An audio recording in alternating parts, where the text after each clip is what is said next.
O que acontece é que muitos líderes que performam bem nesse patamar de uma liderança mais específica e mais profunda em um nicho específico do hospital, eles são promovidos para funções mais amplas, de escopo mais amplo, por exemplo, uma direção de hospital. É nesse contexto onde o nosso gestor, e você, caro ouvinte, esse pode ser o seu caso, é lançado numa região de perigo, porque vai ter que desenvolver novas habilidades. E aqui nós estamos para trazer a você insights sobre como transicionar de uma liderança específica, de um segmento específico, para um cargo onde você vai supervisionar áreas mais amplas e como não perder a performance e como não perder a saúde mental nesse processo.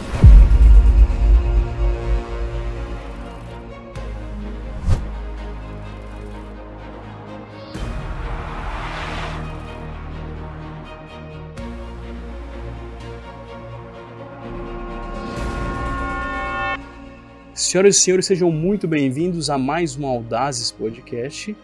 Eu sou Rômulo Rocha, médico e empresário, e estou aqui para dividir com você hoje lições práticas de como usar os ensinamentos que nós temos aqui no podcast, as melhores práticas de gestão para mudar a sua trajetória e mudar a trajetória da instituição que você lidera ou na qual você trabalha. E para isso eu tenho aqui o melhor, ele, Michael Robert, meu sócio, amigo e irmão, aqui conosco para dividir com você o conhecimento dele. Seja muito bem-vindo, Michael. Obrigado, Rômulo. Obrigado ao nosso time que está aqui. É um prazer, mais uma vez, trocar ideias, enriquecer as ideias que a gente vem ouvindo dos maiores líderes da saúde aqui no Audazes. Obrigado a você também que nos acompanha.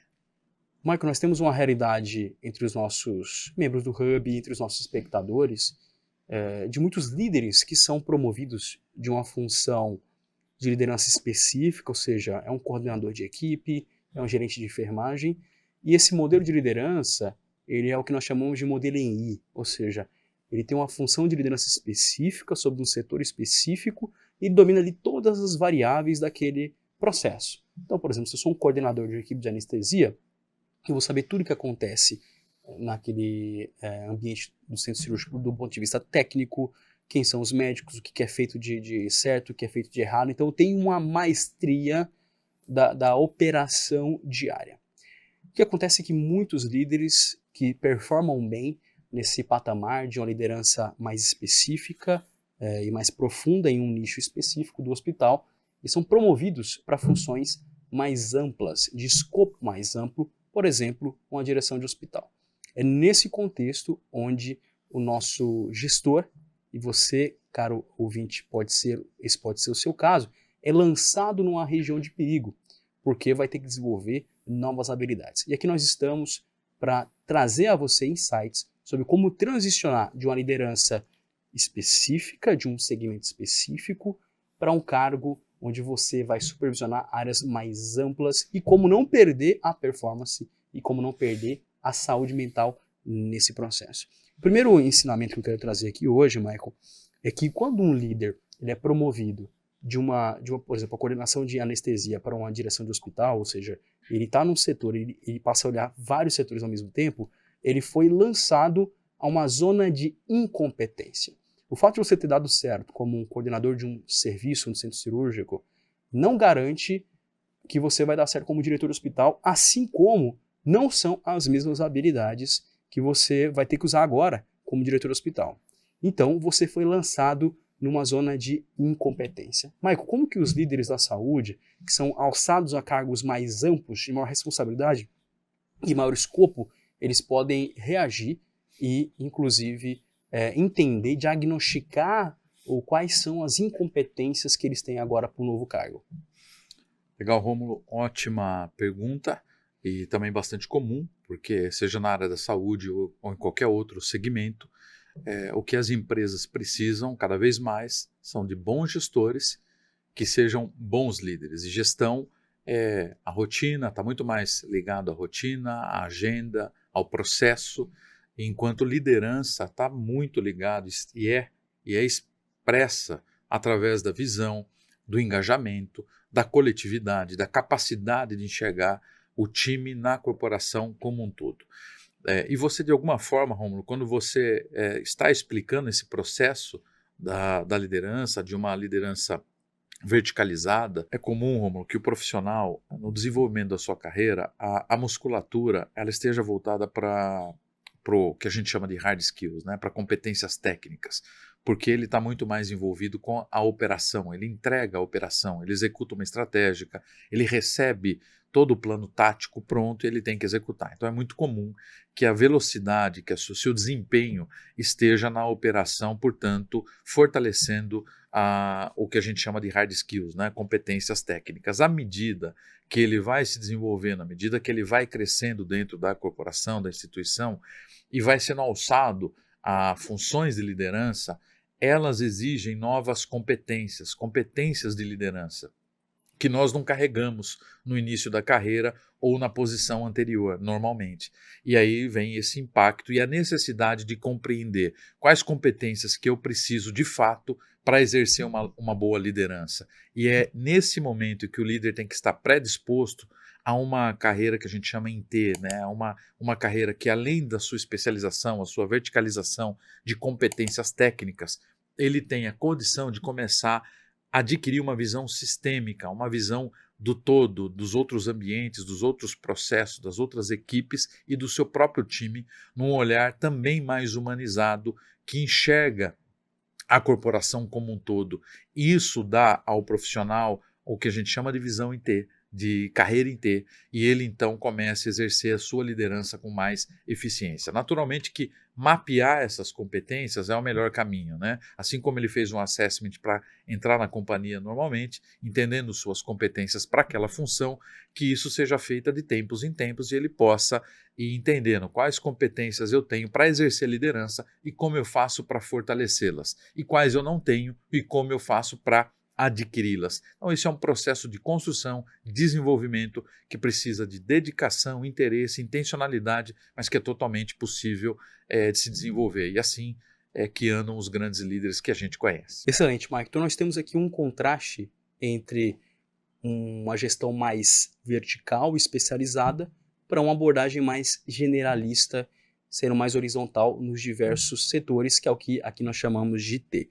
O segundo ponto que nós temos que aqui abordar, quando somos alçados a uma posição de liderança mais ampla, em escopo e em escala, é que você não terá mais contato de primeira mão com tudo que acontece na operação. Você não vai conseguir saber tudo o que acontece no marketing, tudo o que acontece no financeiro, tudo o que acontece no faturamento, tudo o que acontece no centro cirúrgico, tudo o que acontece no pronto-socorro.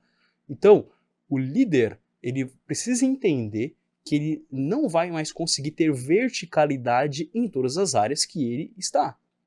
Ou seja, não é possível, a partir da hora que você é um líder com um escopo, microgerenciar. Você, de fato, vai ter que criar uma camada de lideranças que te conectam com a operação, ao invés de você descer em toda a operação como você fazia anteriormente. Michael, queria te provocar aqui a nos trazer lições para como o líder reage a essa nova realidade, onde ele não mais tem contato com cada detalhe da operação e passa a depender de uma equipe para realmente gerar resultado. Muito bem observado, Rômulo. Esse é o grande desafio do gestor, fortalecendo a sua função de liderança, né? Incorporando a liderança à sua função. O grande risco, ponto de atenção em que o líder tem que se atentar é justamente o que você disse quanto a microgerenciamento, né? Como quando ele é ascendido à liderança, ao profissional, ele está acostumado com uma velocidade de processo, operação, mão na massa muito forte, é natural que quando ele ascende à liderança, ele começa a fazer uma gestão muito próxima de cada etapa do processo. Então tem um senso de responsabilidade nisso, é importante, mas tem um ponto de atenção. Não permitir que isso se torne um microgerenciamento, porque a essência do líder é multiplicar resultados, é a capacidade de fazer com que seu time performe no seu melhor potencial, no seu mais alto nível potencial. Ele tem que extrair do time o seu potencial máximo, e isso não se faz com atenção em detalhes de processo, se faz liderando um time, ouvindo, praticando empatia, estimulando, olhando para o engajamento, calibrando a missão com as ações da companhia, observando os indicadores, os KPIs, acompanhando efetivamente o desempenho da sua equipe e não microgerenciando. Aliás, Rômulo, não é incomum que a gente encontre líderes que eles estavam muito felizes na posição em que se encontravam, uma posição mais operacional, e quando ascendem à liderança, eles têm uma certa frustração, né, porque entendem que não estão desempenhando o seu papel como desempenhavam. Né? É como um jogador em campo que agora passa para ser técnico, mas entende que tem que fazer gols. E esse que é o equívoco, né? Ele tem o dever de fazer seu time fazer gol e não mais ele. Então isso não é uma situação incomum que a gente encontra nas empresas. E, Michael, é interessante essa frustração dos líderes, né, de um jogador que vira técnico e de repente ele se frustra porque não consegue jogar em campo. Na verdade, é uma falta de compreensão de qual é o valor que ele tem que entregar agora.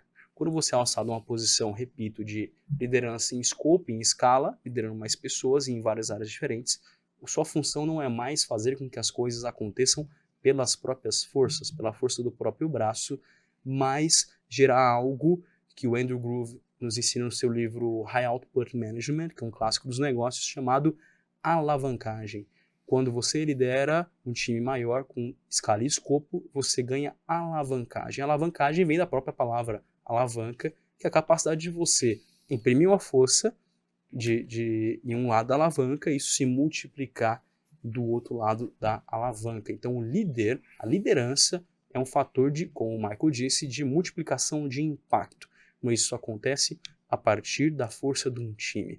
Então, o líder ele deve entender que o novo valor que ele tem que entregar para a instituição não é mais a força do próprio braço, que ela não será suficiente, mas a capacidade de construir um time, definir uma direção e ajustar a rota ao longo do tempo. Michael, te provoco aqui a trazer lições a respeito de como um líder deve estabelecer a direção para o seu time, né? Quais são as principais disciplinas que um líder deve ter para, de fato, criar um panorama estratégico para o seu time, posicionando no sentido de onde estamos, onde queremos chegar e qual é o plano para vencer esse jogo. Nós estamos falando fazendo uma analogia com um time de futebol, com jogo, e estou me lembrando aqui do técnico da Arábia Saudita quando venceu na última Copa. Foi o único time, a Arábia Saudita, o único time que venceu a Argentina, né, que foi a campeã mundial, campeã da Copa. E essa é uma demonstração de liderança. Inclusive, a conversa que ele teve com os jogadores no intervalo, porque o time da Arábia perdia de 1-0, a conversa que ele teve no intervalo demonstra a importância da liderança, porque ele dá tanta clareza do que estava acontecendo para o time e ele consegue, naqueles 15 minutos, extrair do time, relembrar o time, porque eles estavam ali, renova o senso de missão e mostra para o time como as suas competências estavam sendo ignoradas em campo. Quando o time volta com essa consciência, o time vira o jogo e vence da Argentina de 2-1. Nós temos várias lições, seja olhando para o time de futebol, para a nossa vida e para tantos outros exemplos. Esse é um tema que é lidado constantemente e a gente pode acompanhar em muitos cenários. Não é uma novidade, é aquilo que o líder precisa se atentar. Nós acompanhamos muito frequentemente temas de liderança e insights e ensinamentos sobre o papel do líder, a importância do papel do líder para multiplicar resultados. E eu resumiria no aspecto que eu considero mais importante. O time tem que saber aonde estou e para onde estou indo. E o líder precisa deixar muito claro para o seu time para onde ele está indo e o que ele tem que fazer e o que ele vai ganhar por fazer aquilo chegando do outro lado. Ainda que o ganhar não represente retorno financeiro, mas o time precisa saber, o liderado precisa saber do seu papel e da sua recompensa nessa jornada. Isso é papel do líder, dar essa clareza é papel do líder. É muito comum, infelizmente, nós atendemos profissionais e até líderes em que a empresa não deixa claro a missão, o trajeto, o caminho, aonde eles estão indo. E isso gera frustração, gera sensação de incompetência pela falta de clareza. Cabe ao líder dar clareza ao time e recompensá-lo por isso.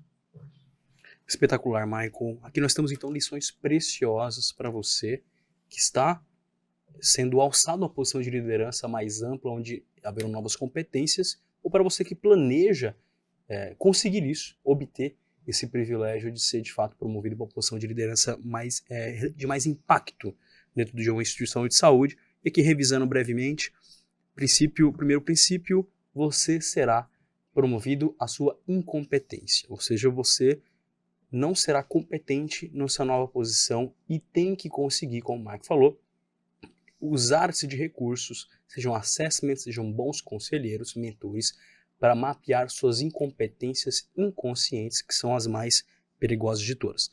O segundo ponto é que você já não terá profundidade na operação que você almejava e vai ter que ser mais generalista, superficial em certos pontos e ter uma visão sistêmica da operação. E o terceiro ponto é que você deve descobrir que existe uma nova forma de gerar valor dentro do modelo T, liderança em T, que é a partir da alavancagem, onde você vai gerar resultados a partir do efeito multiplicador da gestão de um time, construção, engajamento de um time e definição de uma direção clara, onde estamos, para onde queremos ir e qual é o plano para chegar lá, e ao chegar lá, o que cada um dos membros do time ganha.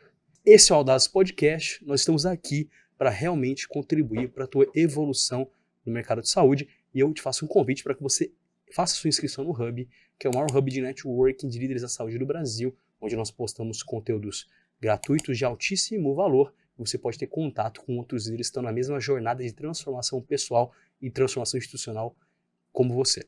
E encerro aqui, como sempre, que nunca te falte audácia.